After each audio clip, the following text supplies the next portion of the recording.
Okay, so JP, this flag is a flag made by, and I say made, you'll see what I mean in a minute, by the very first unit to whom I delivered drones, the 63rd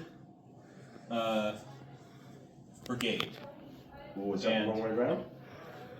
Very possibly. Yes, it is. And so this comes from their drone unit, specifically their drone laboratory, which I had the honor of touring. And the name of their laboratory is Moon Planet. Thank you, man. And they are somewhere out there on the front line in the east, and I can't tell you where. But every time you look at the 63rd Brigade, I want you to remember them and think about them. You know, they spend about $5,000 a month out of their own money collectively, this particular drone unit.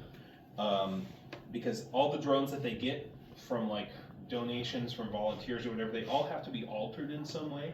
So, in other words, they different antennas, different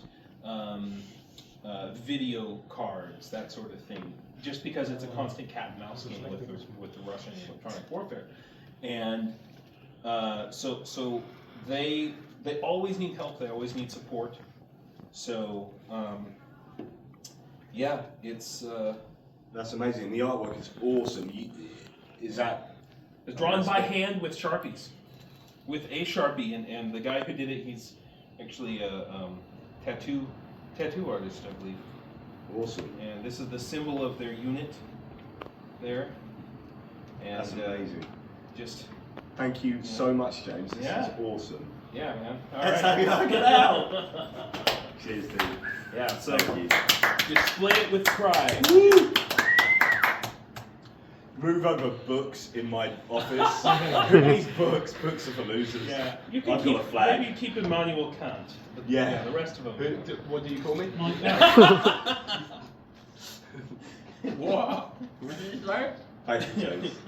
Take care, my man. Did you just say the Hitler book? You say maybe keep one calm.